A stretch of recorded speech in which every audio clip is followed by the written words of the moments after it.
Hello everyone and welcome back to Teach and Wish. Today we are beginning our journey into the world of William Blake, one of the most original figures in English literature. You probably already know at least a few lines by Blake.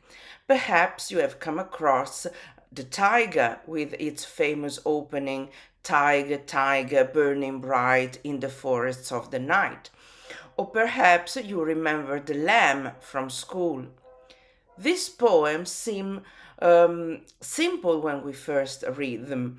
The vocabulary is accessible, the rhythm is memorable, and the images are immediately clear. And yet, Blake is anything but simple. The more we read him, the more we discover a writer who spent his life trying to understand what lies beneath the visible surface of things. He was fascinated by childhood, religion, politics, freedom, and imagination. He lived in a time when Britain was being transformed by industrialization and when revolutions in America and France were challenging old ideas about authority and society. Blake watched all this happening around him, but he interpreted it in a highly personal way. For him, seeing was never simply a matter of looking, and that is probably the best place to begin. So, one, he was poet, artist, and an engraver.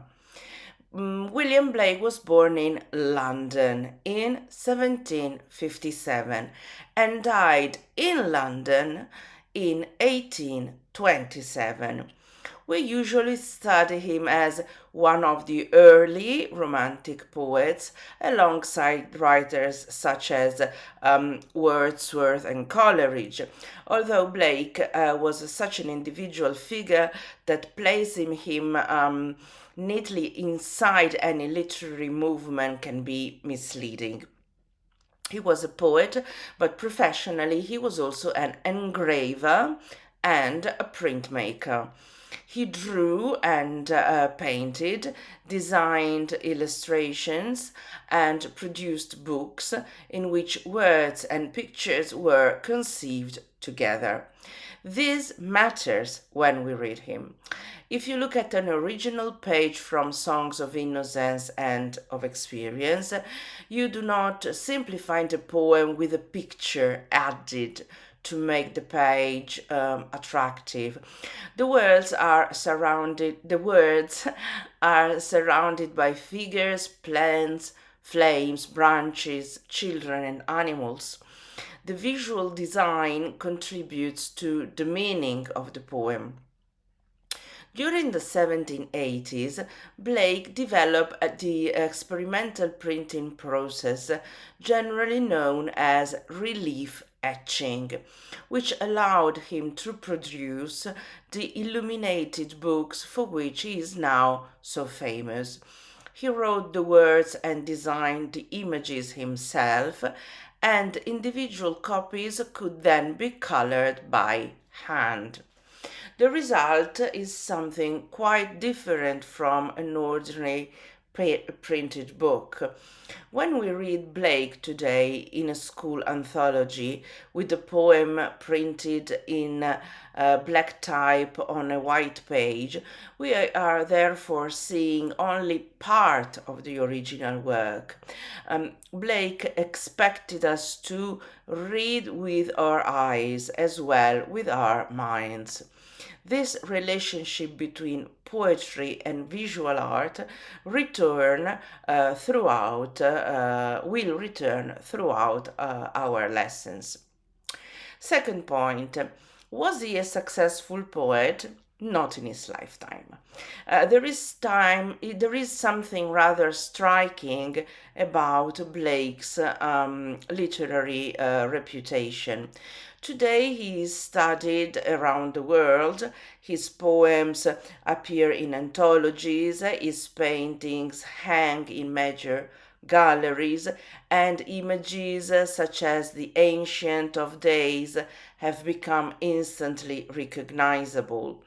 Um, Blake himself knew very little of that success. He earned his living mainly through engraving and illustration, often depending on commissions and on the support of patrons. His own works reach a relatively small audience, and his unusual ideas did little to make him fashionable. This does not mean that absolutely nobody appreciated him.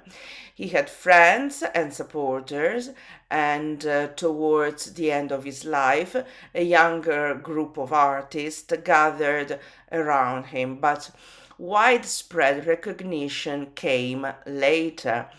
During his lifetime, he remained a marginal figure in the cultural world of London. That helps us understand his independence. Blake never became the spokesman of a fashionable literary circle. He developed his own symbols, his own mythology, and eventually almost his own private universe. This can make the later works difficult, but it also explains why his voice is so distinctive. Once you become familiar with Blake, it is very difficult to mistake him for anyone else. And now, something very peculiar. He was the boy who saw angels. Blake's unusual way of looking at reality seems to have begun very early. According to accounts of his childhood, he claimed to have visions. One famous story tells of the young Blake seeing a tree filled with angels, their wings shining among branches. Other accounts describe visions of God and of biblical or spiritual figures. These stories have inevitably encouraged speculation about Blake's mental health, but diagnosing a man who died 2 centuries ago is neither possible nor particularly useful for understanding its poetry. What matters for us is that Blake took these experiences seriously. He continued to speak about visions throughout his life, and visionary experience became part of his artistic identity. He did not think that the physical world perceived by our five senses was the whole of reality. This brings us to one of the ideas we really need to remember about Blake. Seeing and imagining are closely connected.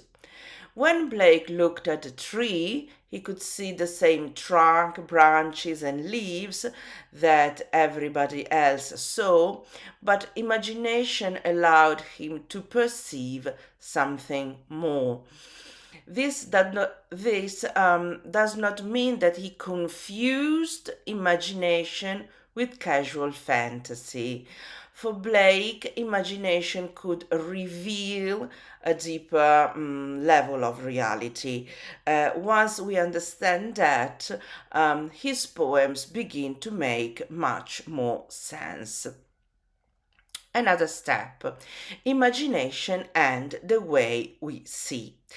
Let's stay with this idea for a moment because it will be useful in almost everything we study.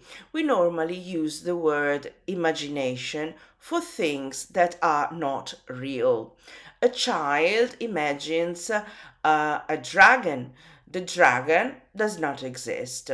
Reality and imagination seem to belong to opposite categories.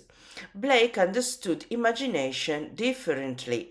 He believed that our ordinary senses give us a limited picture of existence. Reason is useful, but reason alone cannot explain the whole of human experience. Imagination enables us to move beyond those limits and perceive connections, meanings, and possibilities that are purely rational view a purely rational view may miss. Uh, Children are particularly important in this respect. In Blake's poetry, childhood is associated with a way of seeing that has not yet been completely shaped by social rules and institution. A child can respond to the world directly and imaginatively. Growing up brings knowledge and experience, of course, but something may also be lost. This is one of the ideas behind Songs of Innocence and of Experience. And there is an important warning here for students. Innocence does not simply mean childhood, and experience does not simply mean adulthood. They are states of perception. The same world can look very different depending on the eyes through which we see it. And we will explore this much more closely when we compare the lamb and the tiger. And now a little bit of context. Blake lived in an age of revolution.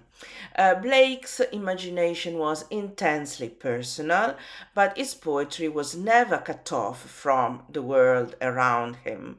He was born in 1757, which means that he lived through an extraordinary period of political and social change. First came the American Revolution. The 13 colonies challenged British rule and eventually created an independent republic. For radical thinkers in Britain, America seemed to demonstrate that tradition and political authority was not unchangeable. Then in 1789 came the French Revolution. Its early language of liberty, equality attracted many British radicals. The later violence of the revolution and the wars that followed created a very different atmosphere in Britain, where the government became increasingly suspicious of political radicalism. Blake lived through all of this. Ideas about liberty, authority, oppression were not theoretical subjects for his generation. They were part of everyday political life. At roughly the same time, another revolution was transforming Britain from within, the Industrial Revolution. Cities expanded, manufacturing changed, new forms of labor appeared, together with terrible forms of exploitation. London offered Blake plenty of evidence of poverty, child labor, and social inequality. So when Blake writes about a chimney sweeper, a poor child, or the streets of London, these figures do not exist in an imaginary world. They belong to the Britain he knew. This is one reason why Blake can be both visionary and intensely political. The two sides go together, they belong together. And now, a very sensitive topic: religion without obedience. Religion is another essential part of Blake's world, although his relationship with Christianity is far from straightforward. His poetry is full of biblical language and Christian imagery. We find God, Christ, angels, the creation, the fall, heaven, and hell throughout his work. Yet Blake could also be fiercely critical of organized religion. The distinction is important. He objected particularly to religious institutions where they used guilt, fear, and moral rules to control human behavior. A church that preached charity while tolerating poverty or the exploitation of children represented for Blake a profound contradiction. This explains something that can initially confuse students. Blake can sound deeply Christian in one poem and fiercely anti clerical in another. However, there is no real contradiction. His target is not spiritual experience itself. His target is the use of religion as an instrument of repression. And we will see clearly this in poems such as The Chimney Sweeper and The Garden of Love. The seventh point, why innocence and experience matter. We can now bring several of these ideas together. In 1789, Blake published Song of Innocence. 5 years later, Song of Experience appeared as part of the combined collection. Songs of Innocence and of Experience, with the revealing subtitle showing the two contrary states of the human soul. That subtitle gives us useful key to Blake. He was fascinated by opposites, innocence and experience, freedom and repression, reason and imagination, attraction and restraint. But we should be careful here. Blake does not usually give us a simple choice in which one side is entirely good and the other entirely bad. Take the lamb and the tiger. The lamb is gentle, vulnerable, and associated with Christ. The tiger is frightening, energetic, but extraordinarily beautiful. Both are part of creation. Blake does not remove the contradiction for us. He wants us to see it. This ability to hold contrary ideas together is one of the reasons his apparently simple poems become so interesting when we examine them today. So, why study Blake today? Blake belonged to the late 18th and early 19th century, but the world he describes does not always feel very distant. He saw enormous technological change and wondered what it was doing to human beings. He distrusted institutions when they became more interested in preserving their own authority than in protecting individuals. He was concerned about children living in poverty while respectable society looked away. He believed that a culture obsessed with rational control could lose contact with imagination. We do not have to force Blake into the 21st century to make him relevant. The connections are already there. At the same time, we should resist the temptation to turn him into a modern campaigner who simply happens to have been born in 1757. Blake's religious beliefs, his symbolism, his understanding of imagination belong to his own intellectual world. Part of the pleasure of studying him lies precisely in that combination of familiarity and strangeness. Some of his ideas feel remarkably close to us, others are wonderfully, unmistakably Blake. So, bye for today and see you next time.